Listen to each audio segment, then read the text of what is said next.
Depuis sa nomination au poste de garde des Sceaux en mai 2024, Constant Mutamba avait suscité de nombreux espoirs.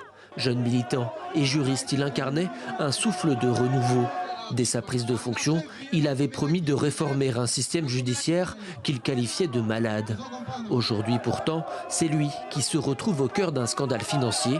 Constant Mutamba vient d'annoncer sa démission et ce matin dans les rues de Kinshasa, les Congolais sont divisés. Certains y voient un acharnement politique, d'autres se rangent du côté de la justice. Mutamba doit assumer. Moi je croyais qu'il était parmi les références. Des gens qui pouvaient aider le gouvernement, qui pouvaient aider le président. On veut à tout prix qu'il démissionne pour qu'il réponde à la justice et bientôt là, peut-être qu'il sera arrêté. Vous voyez? Alors qu'il y a d'autres qui commettent les mêmes infractions, ils ne sont pas inquiétés. Constant Mutamba fait l'objet d'accusations particulièrement graves. Le ministre de la Justice est soupçonné d'avoir détourné près de 19 millions de dollars destinés à la construction d'une prison à Kisangani. Dimanche, l'Assemblée nationale a levé son immunité parlementaire, ouvrant la voie à des poursuites judiciaires.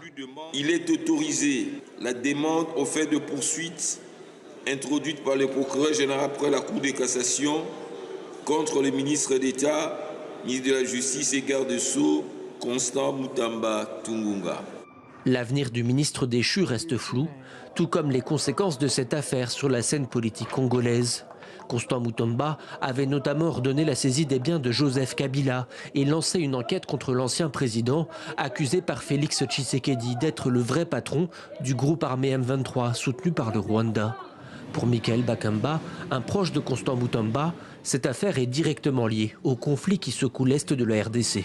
Vous avez vu l'ambassade, le ministre rwandais aux Affaires étrangères qui se réjouit en disant tout ce qu'il a dit sur les réseaux sociaux. Allez-vous comprendre que même la Kabylie, même le régime rwandais est derrière tout ça. Et le peuple congolais n'est pas dupe. Le peuple congolais croit à la justice, le peuple congolais croit au chef de l'État.